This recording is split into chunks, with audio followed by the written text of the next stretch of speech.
Good morning. Today we are going to talk about the correct way to mow a lawn or care for turf grass if we want to use the correct terminology.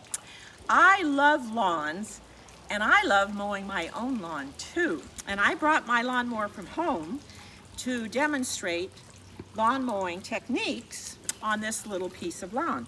Now, first of all, before we start, I'd like to show you this turf grass, and it is full of crabgrass.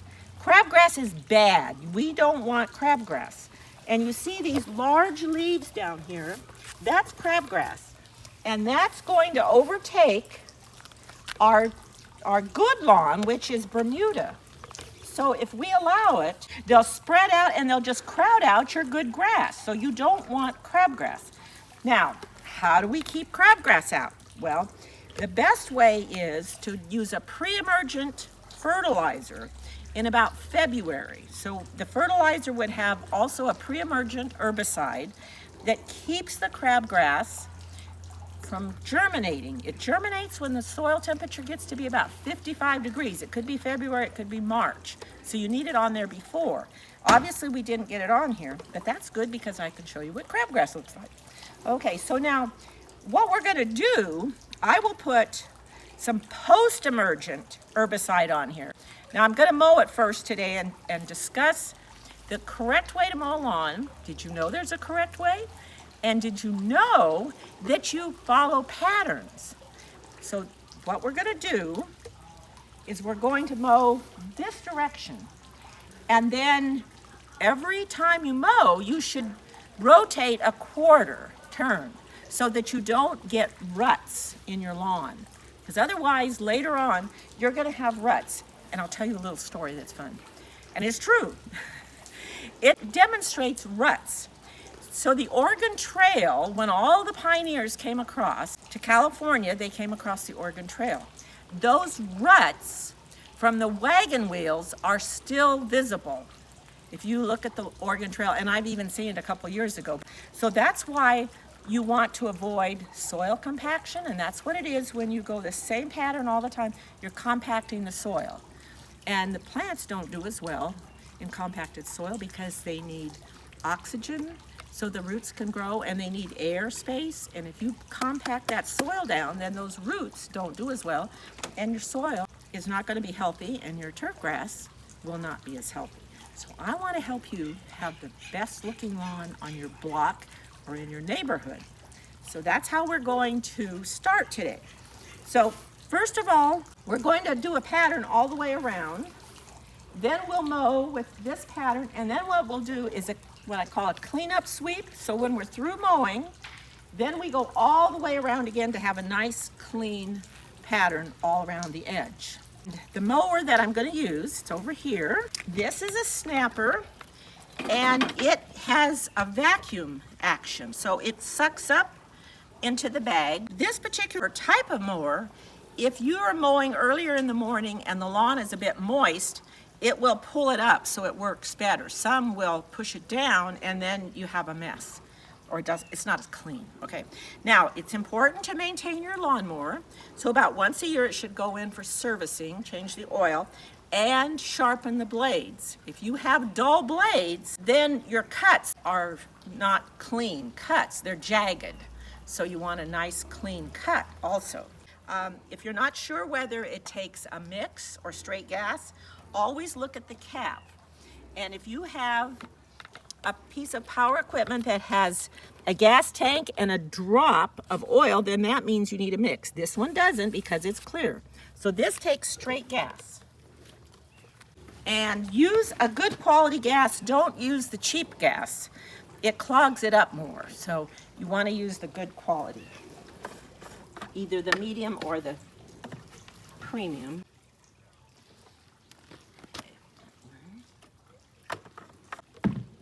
Now for mowing today, we need to also wear some proper equipment. You see, I've got my boots on. We need heavy shoes. We don't want thongs or sandals. People have gotten their feet under the blades before a toe, so you want to be careful. If you're using a riding mower, which we have here at the retreat. All our mowers are riders. You don't ever want to put a child on the seat in front of you. They can fall off and you can have a terrible accident. So you never put someone else on a riding mower with you, okay? So now we're gonna go over here.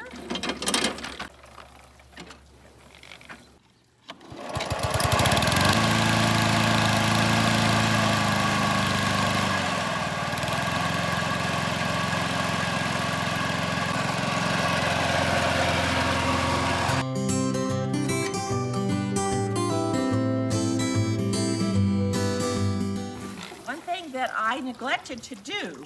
This is my lawnmower from home, and it is on the highest setting because I have tall fescue. And if you mow it tall, it crowds out the weeds. This is Bermuda, and you see when I went around the first time, I didn't get all of the crabgrass. So I'm going to have to lower the deck here. So what I'm doing, I'm lowering the deck, so that's lowering the cutting height, so therefore the blades are closer to the soil surface. Let's see if this is low enough, because we want to scalp off that crabgrass. And this is Bermuda, so Bermuda can be mown short. Now one more point, if you're going on vacation and your lawn gets out of control and it gets really high, when you get home, you don't want to go in there and cut it its regular height. If you cut more than 50% off the top growth, then you're damaging the roots. So if your lawn gets too high and out of control, then bring it down gradually. Take a couple of weeks to lower that height to where it should be so you don't shock the lawn and then it performs poorly, and as a result, weeds come in. You don't want weeds. Okay, here we go again.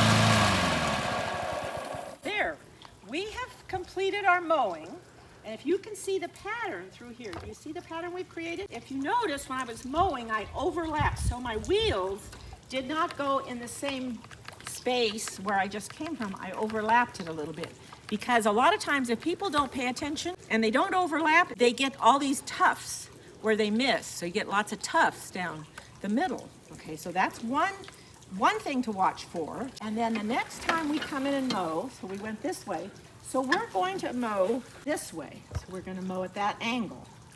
And if you watch, when baseball season starts and they have the playing fields, you look at their outfield and they have beautiful patterns in the outfields, and they'll change them. And that's all created by the crew that mows the turf grass. So take a look at it next time. And I don't particularly watch the ball game. I watch the turf grass. Okay, so I'm going to demonstrate one sweep of this way, okay? This would be for the next time it's mown.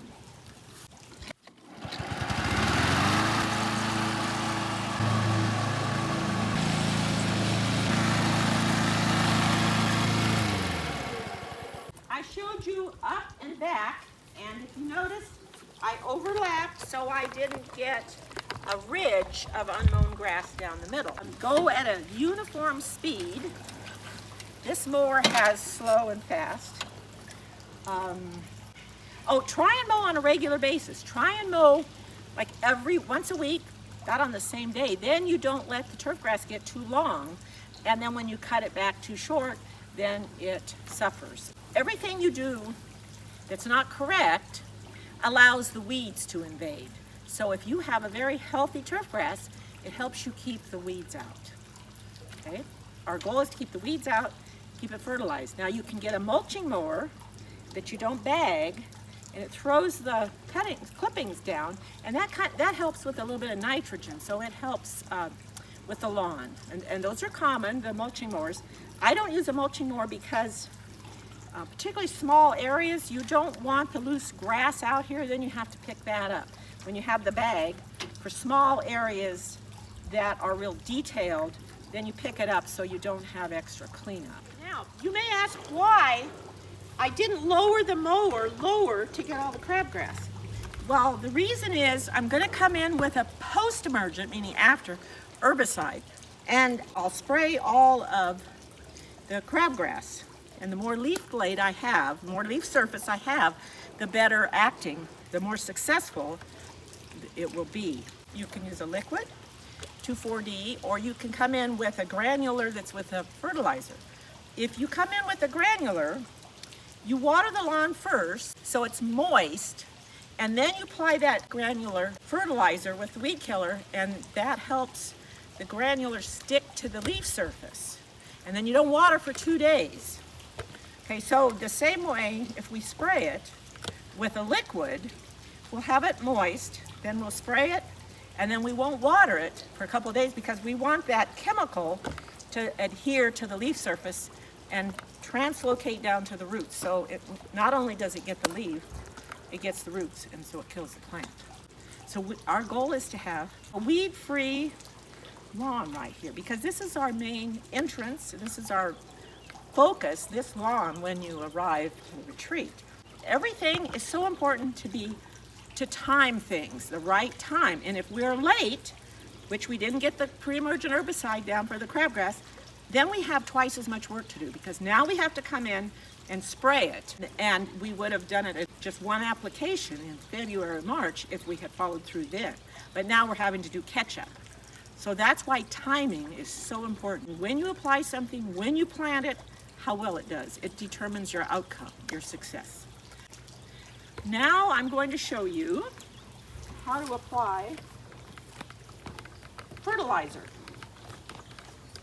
You can either use the commercial fertilizer spreader, like this one, that covers a lot of territory very quickly, or you can go inexpensive and get this little handheld spreader at the hardware store or your garden center, and it'll take longer, but you can apply it. It's just what you want to spend. If you have a lot of turf grass, then you want a big spreader because it's a lot faster. So I'm going to show you how to apply fertilizer with this large one. This is from home, and I use it. Even though I don't have a huge amount of turf grass, this works really well. So when you're going to fertilize, you need a pattern.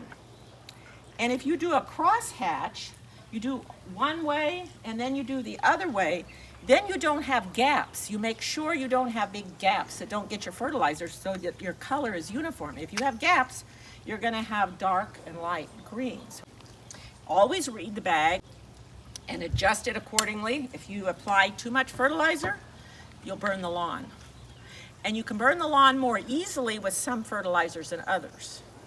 If you use ammonium sulfate, which is very inexpensive, 21% nitrogen, and if you apply the whole thing and don't do it properly, you can burn it really badly, particularly in the summer when it's hot. So you always want to apply fertilizer to a moist lawn. You put fertilizer on a dry lawn, it's going to burn it. Okay? So moist lawn, apply your fertilizer, and then if it's just fertilizer and no herbicide, water it in right away when you're through. And also, if you have, some fertilizers have iron in them, then blow off or hose off your walkways because it'll stain your surfaces around, okay? So there's just, it's really not time consuming. It may sound like it. It's simple, and if you just do it properly, you have a beautiful lawn. So now I'm going to show you how quick sweep. So if we're going to do a crosshatch, we're going to go all in one direction, and then we're going to go the other way. And when we get to the end, before we make our turn, we're going to close our container, because if we make the turn with it open, we're going to throw more fertilizer and we could burn. We could get too much in that area. I'm going to show you how to do it, but I don't have any fertilizer in here right now. So I have to get a post-emergent to apply. So I'm going to show you though. Okay, so watch your setting because they can slip. And that's happened to me before. It slipped and it opened up and I had this pile of fertilizer. Well, guess what happened to the lawn in that area? It turned brown. So you want to be real careful. So we all make mistakes and hopefully we learn from them. Okay, so now we would go like this. First we'd do a cleanup sweep all around the edge. Okay? All around. Now we're going to apply it in a pattern. And look at your throw. They may be different. This one throws a long ways. That's why it covers large turf grass areas. It's a commercial one. So then we're going to go this way. When we get here, we're going to turn it off. Make our turn and watch where you threw and then just barely overlap. Okay, we go this way. Turn it off. Make your turn. Come over here. Go again. Now we've gone that way, all the way. Now we're going to come back and we're going to go crosswise. So we don't get confused. We need to start clear over here. Try and be out far enough so we don't throw fertilizer in on the fountain area.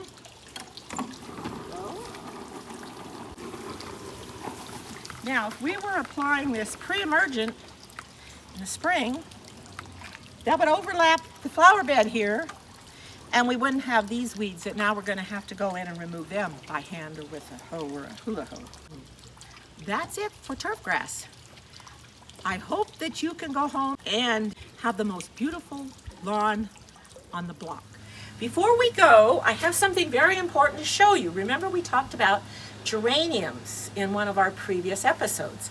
Well, it's July and it's time for the worms to attack the geraniums. And I've noticed today they've really gone after this geranium. And if you notice that you're not getting blooms on your geranium, look closely. They really got this one. You can see the holes here? If you look at the flowers, they lay their eggs in the flowers, and then when they hatch, the larvae, they eat the buds. Now, another way to tell, a telltale sign, see these little black droppings, the little black droppings there? That's called frass. That's the droppings. So you may see that before you see the other damage. So you look for those. It's really bad when you see that they've eaten holes in the leaves. Usually they just go after the flowers. They're really voracious here. They're going after the leaves too. So what I'm going to do is I'm going to spray them with an organic pesticide. It's called BT. It's Bacillus thuringiensis. It's a bacteria that only attacks caterpillars. You can spray it on your tomato plants and you can still harvest tomatoes that day. It's not dangerous. Often it'll be labeled caterpillar killer, but that ingredient that you need is BT, or Bacillus thuringiensis, and that gets the caterpillars. You need to spray in the summer about every 2 weeks to control them. Also, if you have a full moon, you watch for the full moon. When you have a full moon, that's when the moths are out flying, laying the eggs. So get your spray out, and when you see the full moon, spray those worms, okay? You'll have your geraniums blooming again, because I promised you they would bloom 12 months a year if you took care of them properly. Properly means spraying for worms. Okay, thank you.